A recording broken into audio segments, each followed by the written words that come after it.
Kathy Elkins from Webb's America's Yarn Store to talk about her striped felted rug. Hi, Kathy. Hey, Kim, how are you? I'm good. Thanks for coming. Thank you for having me. So tell us about this rug. This is our Nantucket Felted Rug. It's a design that I created, and it's a really simple but fun project to do. It's just straight garter stitch knitting, so very easy, very quick to go.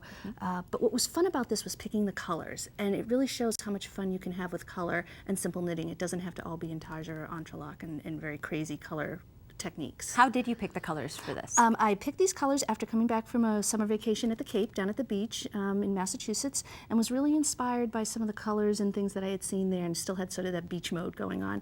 So I really tried to pick some summery, fun colors, and that's what I did with this, and I was really happy with the results. So I noticed that, I mean, you clearly have some very thick stripes and some thinner stripes. How do you decide the proportion? You know, it's really personal.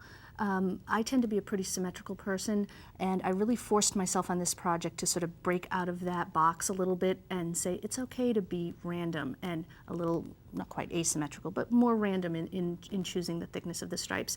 And I did a couple of different swatches on it till I sort of got what I wanted. But really, this is something that you can just have total fun with, and somebody else could take this project and just be random from start to finish. And so here are some other color choices which totally change the look of the blanket, but it's still just the same simple pattern. Sorry, not the blanket, it's a rug. And so were these random stripes, or is it in the pattern how many rows to knit All each of the color? Samples that you see here are in the pattern, but I had different folks pick different colors. I sort of let them go and have a fun time about it so that we could show some differences. You know, certainly when you're doing a home deck project, you want to pick colors that are going to work with your house and in your environment, but don't be afraid to throw some fun, funky colors in. I mean, I love the turquoise in with the pinks and the reddish purples, and I love the lime green in there. And no, that's not for everybody, but don't be afraid of color, I think, is really the message, and be bold enough to try and throw something in there. Sure. And then this is felted, so is this yarn 100% wool? This is a wool alpaca blend, 85-15, and the alpaca is what's showing a little bit of the fuzz here. When we finished this rug, I actually gave it a little haircut. Okay. She was a little fuzzy for me. Defuzz it a little. Yeah, and one of the things that we learned in felting, I learned in felting the swatches, and this is actually my original swatch that I did after I've got my striping sequence down, is it came out all ruffly, and I thought, that's not going to work I don't want a ruffled rug. So what we decided to do, I brought it into the shop and talked with a couple of the gals that work with us, and we decided that we needed to stabilize these long sides. And in this finished one, you can see that's exactly what we did. When the rug was done and before felting, we picked up and knit each of the long rows. Now, we didn't need to do that on the short rows because the bind off and cast on edges already provided that stability. Exactly. And here you can see in the unfelted version, and to felt it, you're just throwing this in the washing machine, right? The agitation makes the fibers bind and it shrinks. Exactly. And so here in the unfelted version, you can see that edging where you picked up the stitches. Right. And in this instance, we picked up and knitted, but you could also do a row of single crochet. That would work just as well. Okay, great. And then next you're going to show us how to change color in the garter stitch. So to change colors, Kim, it's actually very simple.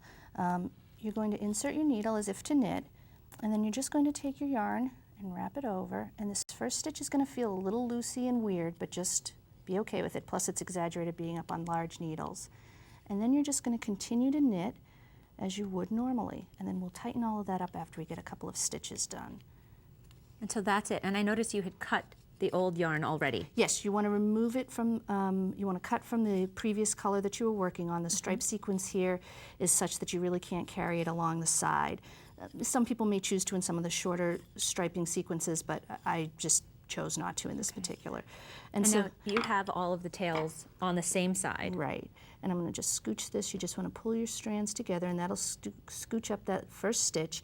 And you have all your strands on one side. You want to continue to change your color on the same side, on the wrong side, because what happens, and you can see it here, is in the contrast, you can see how the colors overlap. And in some projects you might want to see that. I didn't in this particular project. So you really do have a right side and a wrong side. Exactly. And you're going to have a very big mess here when you're done, especially in the large size rug. So what you're going to do, some people choose to weave their ends in as they go. I tend to to do it just all at the end. I'm more interested in getting the knitting part done. Sure. Well, Kathy, will you show us how you're going to weave in those ends? Absolutely. Normally I would be taking the same color yarn and weaving it into its area so that it's hidden, but for the purposes here, I'm just going to use a contrasting color so it's easy to be shown. And because this is being felted, you don't have to worry too much. You just want to pick up a few stitches here and get that end woven in. Okay, that's great. Now, while you're doing that, if any of the viewers missed anything that we said, the pattern for this with the dimensions and the gauge and everything is on the website. Yes. Excellent. Thank you so much, Kathy. Thank you, Kim. We'll be back soon with Barry Klein and Laura Bryant talking more about stripes. Knitting Daily. Make time for yarn every day. Visit our website for free access to all the patterns, project ideas, tips, and techniques from this season of Knitting Daily. Log on and get printer-friendly patterns and more at knittingdailytv.com. This is show 311. Take your knitting to the next level. Visit knittingdailytv.com for your free e-booklet of 13 tips, hints, and secrets to improve your knitting skills from the designers featured on Knitting Daily TV. Knitting Daily has been sponsored in part by Interweave Magazines and Books, inspiring, encouraging, and supporting creative self-expression through art and craft media. Interweavestore.com. Webs, America's Yarn Store, a source for knitting and crocheting yarns and supplies. Yarn.com.